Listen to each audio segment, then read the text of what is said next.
Okay, we're back in screen capture mode, and you'll notice that now on this guitar track, see I can click over here to the left on track 3, double click the name, and just put guitar.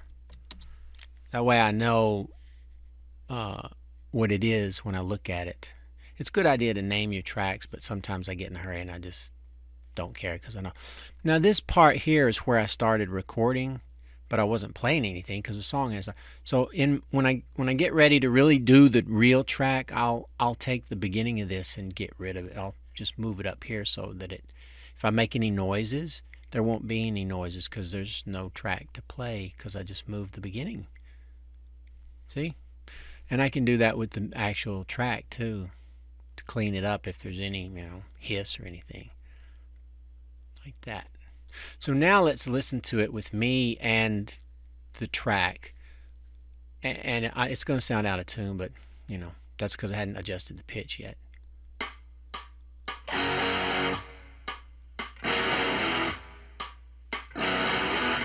So we're a little out of tune. So I'll need to adjust the pitch of the music track to try and tune it up to me. So what's the problem? Are they higher than me or lower? Let me listen. Okay, let's see. Let's solo that.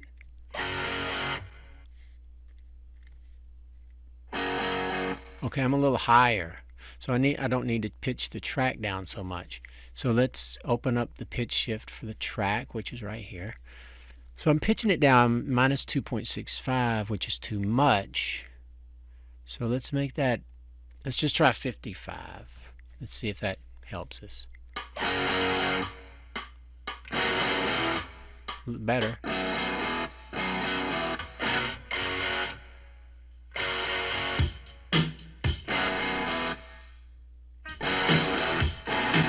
I'm going to try 53.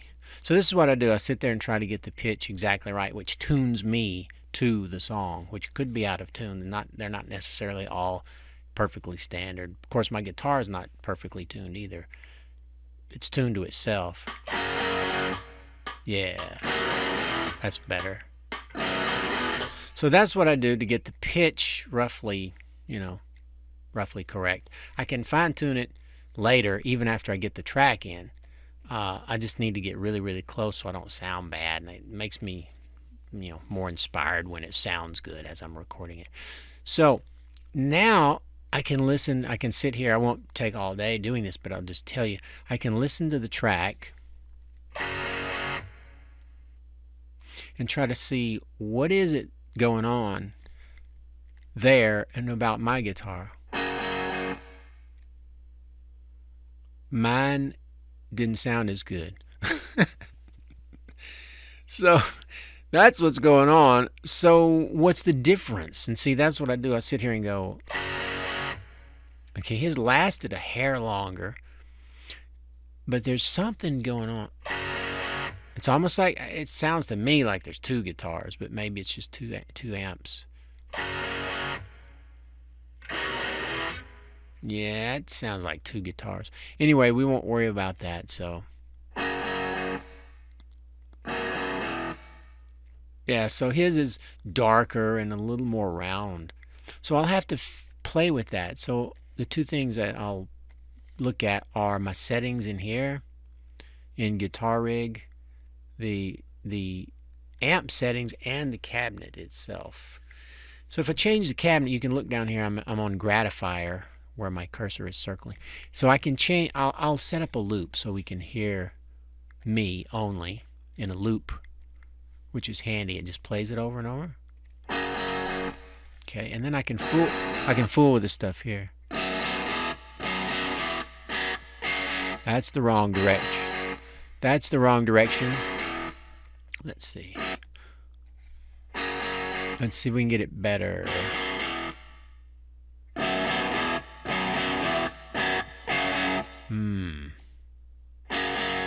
Nope.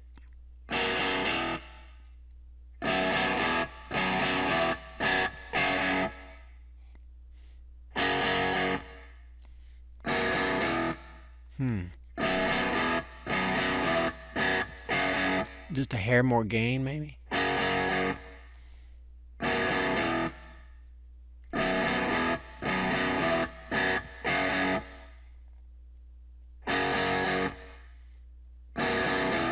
So that's what I do. I try to play with stuff until I think I'm getting closer to the real sound. So it's too boxy.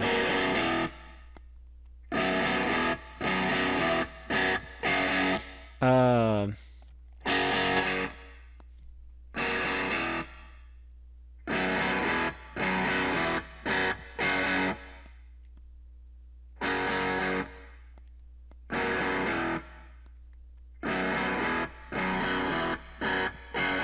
so now we can play them together and see what they sound like.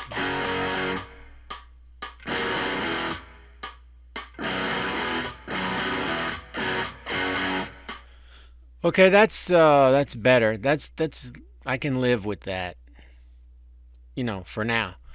And so close that off. So now I have the thing set up where I could actually film myself play it at this point if I knew the song. So the next thing I do is I pretty much know the song fairly well except the solo. Now this is my tube screamer track. So this means when it's up like that, it's on. When it's down like that, it's off. So I turn this up when I'm ready to solo. I don't even know where the solo is in this song. Let's see. Don't stop.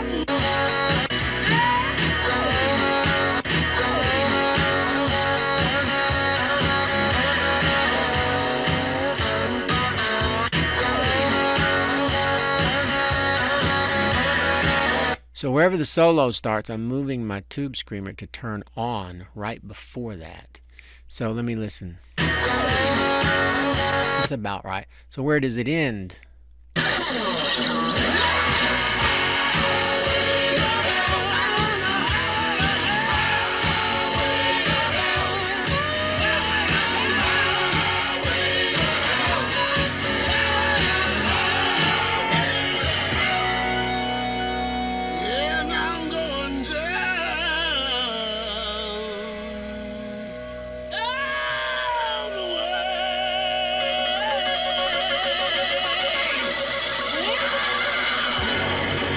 We'll just leave it on for the whole rest of the song.